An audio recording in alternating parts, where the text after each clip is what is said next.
Welcome friends. I am Dr. V.K. Chauhan, homeopathic physician. Revise with me the homeopathic remedy Aconite Nepalus. We are dealing here with the part 5A, clinical correlation from the old pattern. And the text is taken from Allen's Keynote, and this is the best suited to BHMS students, interns, MD, UPSC and PSC aspirants. This is the time we are celebrating 185th birth anniversary of Dr. Henry Clay Allen. We have been reading this particular text, and this is the new text which is available to us nowadays. This is the old text which we are going to deal here with. In this old text, the symptoms are presented in running text. Each sentence represents to be a PQRS, and Aconite Nepalus in this presentation having approximately 14 PQRS. The drawback of this pattern is that this text is disorganized in sequence and continuity. So let us try to make out clinical correlation of this particular text. The very first PQR which we are going to get is it is generally indicated in acute or recent cases occurring in young persons, especially girls, of a full plethoric habit who lead a sedentary life, persons easily affected by atmospheric changes, dark hair and eyes, rigid muscular fiber.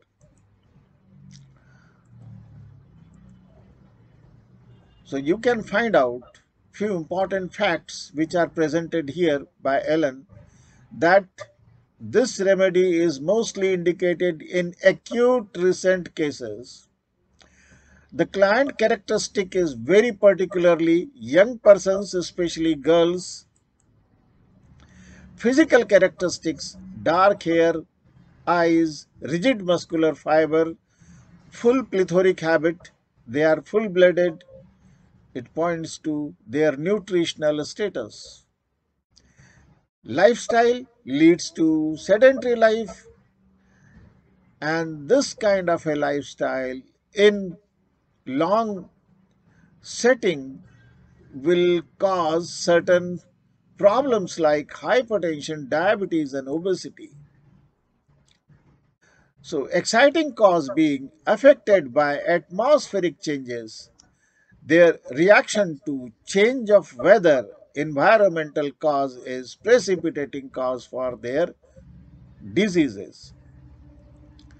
Now let us go to the second PQRS, and here Allen tells us that complaints caused by exposure to dry cold air, dry north or west wind, or exposure to draughts of cold air while in perspiration, bad effects of checked perspiration.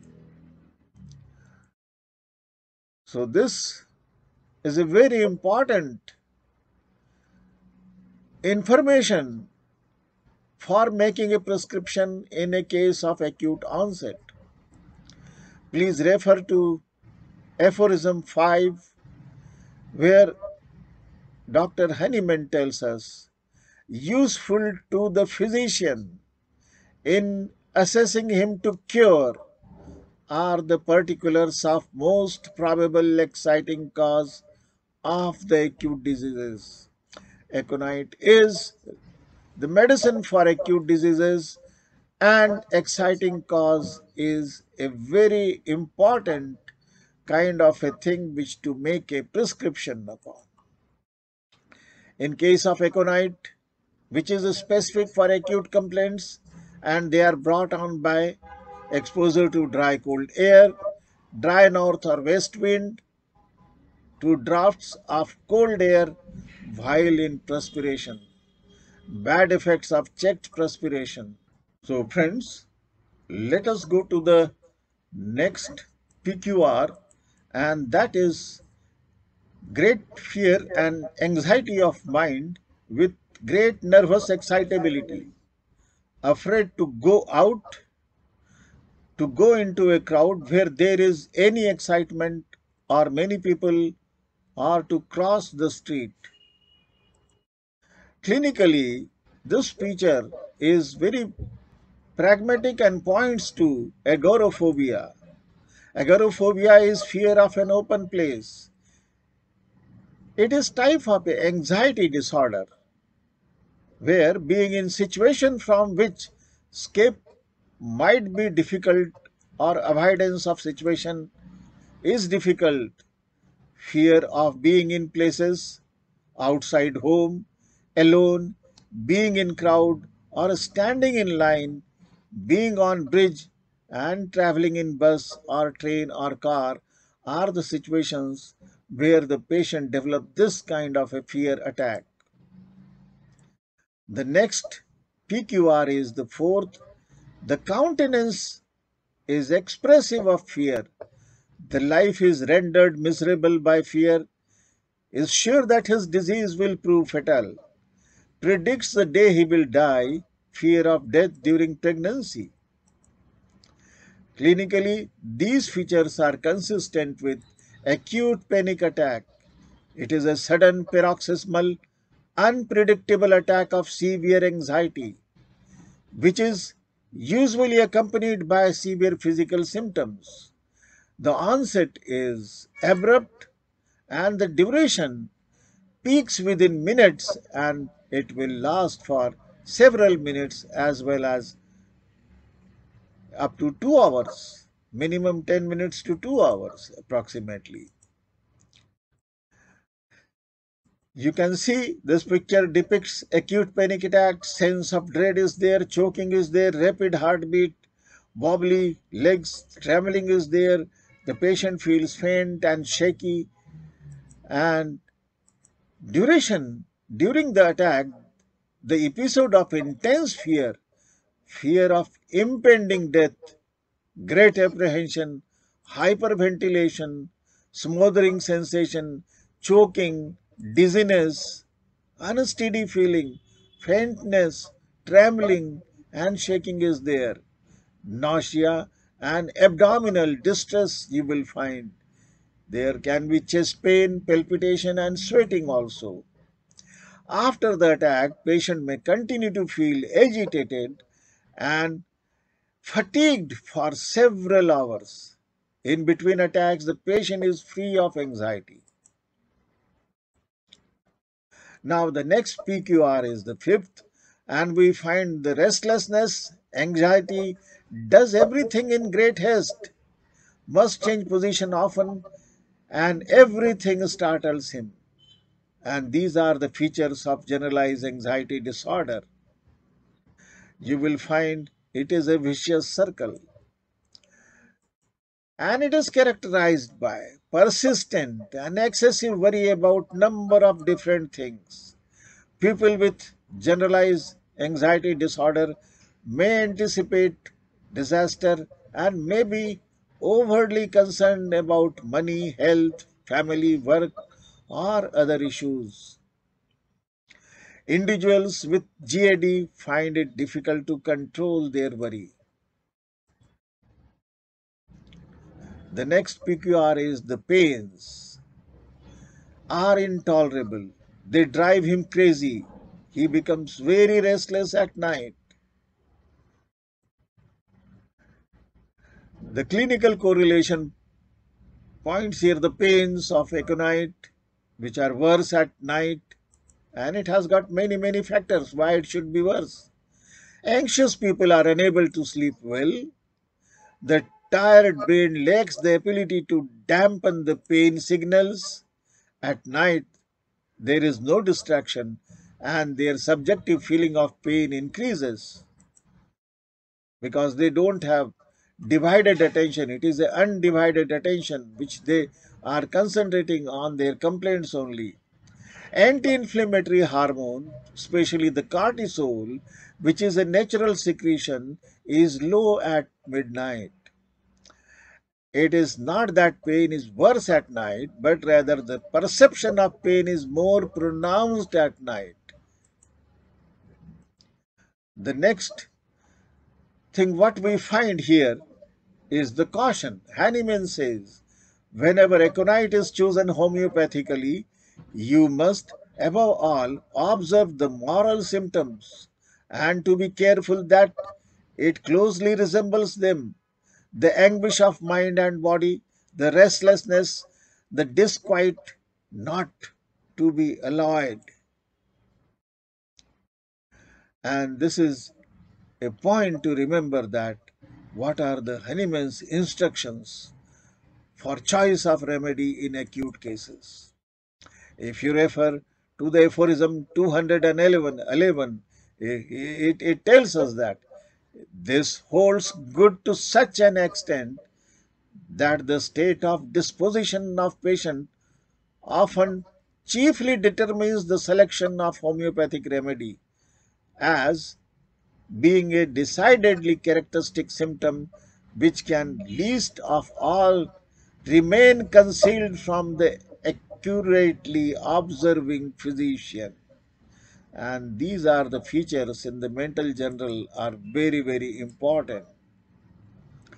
The same caution which we will go again and see where it is much more profoundly instructed. So please see aphorism 213, and this is the American edition. Here it differs from dozen who has given us English translation. That is much more, you can say, difficult English, but this is a simple English which tells us that no cure then can ever be performed according to nature, that is to say, in homeopathic manner, without paying attention at the same time in every disease, and even in those which are acute, to the change that has taken place in the mind and disposition, and selecting a remedy capable in itself of producing not only similar symptom to those of the malady, but also similar disposition and state of mind. So mental generals are very, very important while selecting the medicine. And then he gives us the differential of aconite. He tells aconite seldom or even affects a rapid and permanent cure when the temper of the patient is quiet, and even if the patient is calm and quiet, it doesn't indicate aconite. Or the naxomica, when the disposition is mild and phlegmatic, that is also not possible. And in case of pulsatilla, when it is lively, serene, or obstinate, so unless and until pulsatilla is a weepy and fussy, you cannot prescribe. Or when we prescribe ignatia, then you will find that the mind is unchangeable and little susceptible of either fear of grief. Even then you will never select the ignatia unless and until the small thing affects and grief is there in the background. Ignatia is useless even if you select. So next PQR is the 7. This mental anxiety, worry, fear accompanies the most trivial elements. Please remember, this is a very important remedy, and this is predominantly having the female sex where it is much more suitable. Anxiety disorders occur most often in females. It may come from woman's hormone. Why it is there? That the female economy is governed by the female hormones, especially those fluctuate throughout the month. So that is what is putting them at disadvantage and emotionally vulnerable to develop anxiety. So here the anxiety is a part of temperament of aconite patient. People who are prone to anxiety, they include especially children who are perfectionist, easily flattered, timid, inhibit, lack self-esteem, or want to control everything, sometimes develop anxiety during childhood, adolescent, or as an adult. Whenever if you come across A type personality traits, probably you will find that anxiety is a part and parcel of that personality. Next, you will find personality traits such as shyness or behavior inhibition, feeling uncomfortable with and avoiding unfamiliar people, situation, or environment. They lack the self-confidence. Such people who are not outgoing, they are very, very isolated people. Stressful or traumatic events in early childhood or adulthood will predispose these patients for easy anxiety. And family history of anxiety or other mental health conditions are very, very important to take note of, because they are going to make these patients vulnerable to anxiety. And please don't forget about the physical condition like hyperthyroid state is also one of the reasons where you will find anxiety is a predominant feature. Next PQR is 8. Music is unbearable, makes her sad.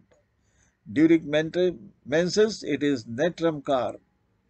And please remember, music usually evokes a deep emotional response, and involvement in mood of the music is very common. But please remember, music does not trigger depression.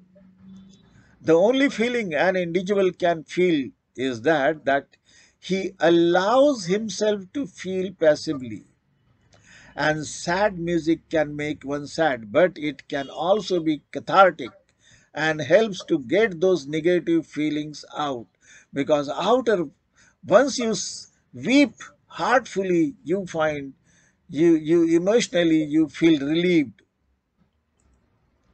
The ninth PQR is on rising from recumbent position, the red face becomes deathly pale, or he becomes faint or giddy and falls, and fears to rise again, often accompanied by vanishing of sight and unconsciousness.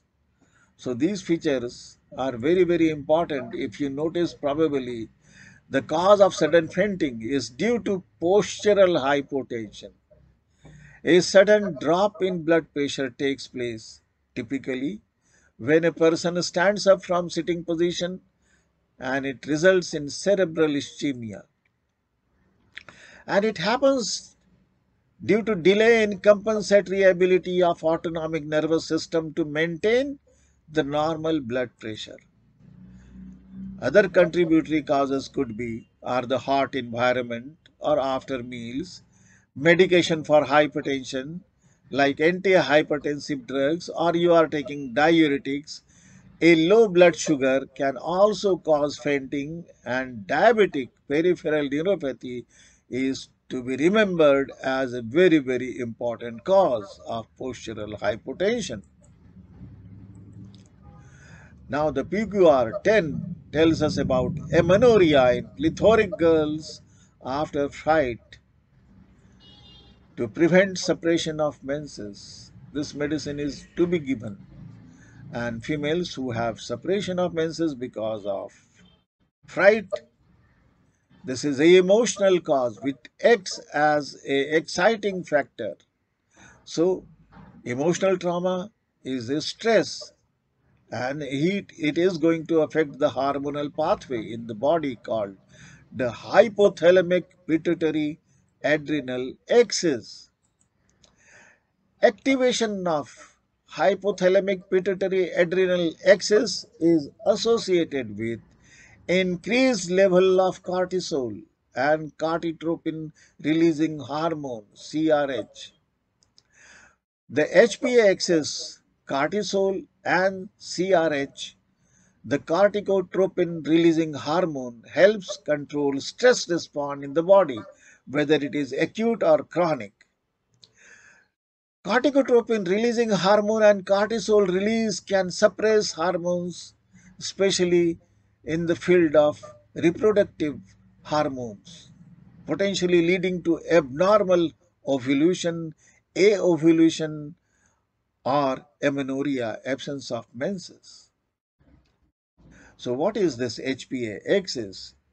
The hypothalamus is under the response of higher mental functions. Higher mental areas in the brain is the limbic system, where there is a stress, and stress is ultimately going to affect the hypothalamus. Hypothalamus is going to secrete CRH, and CRH is going to stimulate the pituitary gland, and pituitary gland is going to secrete the ACTH. ACTH is going to suprarenal gland, and there is a kind of rise in cortisol, and cortisol is going to help us in acute management of the stress, where there is a fight and flight response. After some times in acute phase, the hormones settle down and we are normal. But in case of chronic stress, this high level of hormone status is going to make us vulnerable to many diseases, which include diabetes, obesity, hypertension, and even you can say amenorrhea over here. So let us see here. Hypothalamus is the area which is at the level where the mental things becomes physical. Higher mental things, which are at the level of intellectual level, at the level of perceptual level, at the level of emotion, they all affect the hypothalamus, especially amygdala. And you will find amygdala is a area where your emotions are present, anxiety, anger are present, and this is going to affect the hypothalamus, which controls the autonomic nervous system. And autonomic nervous system, the biggest gland is the master gland is the pituitary, and here you will find pituitary is instructed to produce suprarenal ACTH by secretion of the CRH by thalamus. And this is how the whole system of HPA functions. We need to understand this particular thing very carefully, because our medicines are acting at the emotional level. At this level, if your emotions are ironed out and you are free from that stress, probably rest of the things are going to settle down on their own. Now the next very important PQR is 11, and this Aconite napellus is for the congestive stage of inflammation before the localization takes place. So please remember and recall that inflammation has got three stages. The stage 1, where we have got redness and pain and swelling, and stage 2 is proliferative stage, where damaged tissue is remolded and removed, and third stage is remolding, where the permanent tissue is ultimately going to take form. So under this particular stage, the first stage is there, where aconite is the remedy. So pathophysiology of the inflammation is the body's response to injury by trauma, bacteria, toxins, and heats. The inflammatory processes passes through three stages. The phase 1 is inflammatory response, which is known as congestive stage, and the signs symptoms include pain, warmth, swelling, palpable local heat, and tenderness, and duration. It may be 3 to 5 days, but first 24 hours are very important. Now the second phase of inflammation is repair and regeneration, proliferative phase. Signs symptoms include less warmth and swelling, palpable tenderness decreases, duration may be 2 days to 8 days.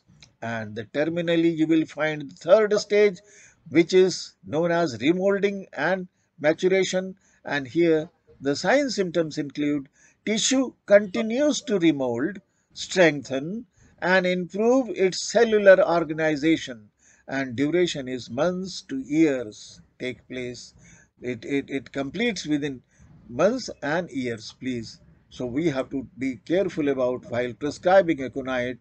It is in the first stage of inflammation. Now the next PQR is for the congestive stage of inflammation. So you will find there are many diseases. Say for congestive stage of tonsillitis or pharyngitis you are having, and what he tells, inflammation before localization takes place, before the pus is formed over there. So Aconite is the most suitable in congestive stage within first 24 hours of inflammation.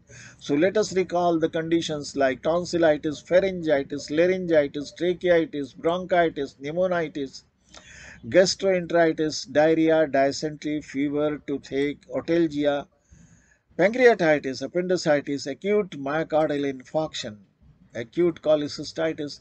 There are plenty of acute phase diseases where Aconite could be the first remedy to think about. Now the next important PQR is the fever.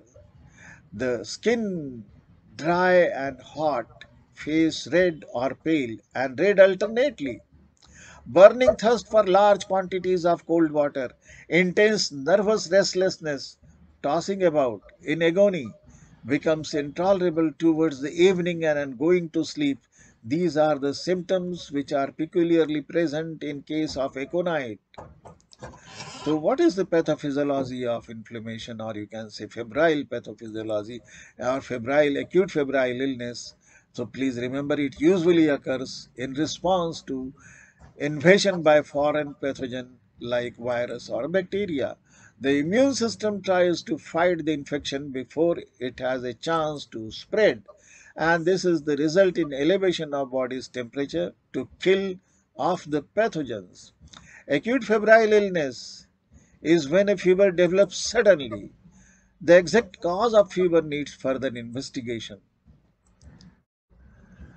Next is the PQR 13, where we find convulsions of teething children, head jerks and twitches of single muscles, child gaws and fits, frets and screams, string hot, skin is hot and dry with high fever. Please let us correlate. The febrile seizure occurs in young children who are between the ages of 3 months to 3 years.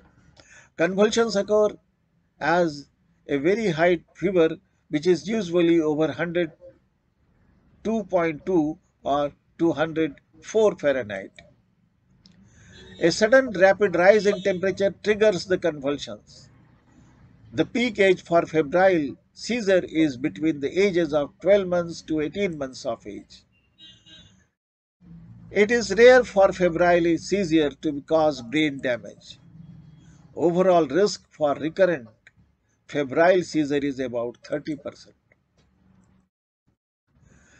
The PQR 14 is the cough, croupy, dry, hoarse, suffocating, loud, rough, croaking, hard, ringing, whistling on expiration. You will have the causticum on inhalation. Causticum is similar. On inhalation is a spongia from dry, cold wind or drafts of air. So there is larynx and trachea where is the swelling probably, and it is a these features point to laryngotracheobronchitis. It is a respiratory infection, and most often it is because of a virus. The infection leads to swelling inside the trachea, which interferes with normal breathing and produces a classical symptoms of barking cough, stridor, and hoarse voice.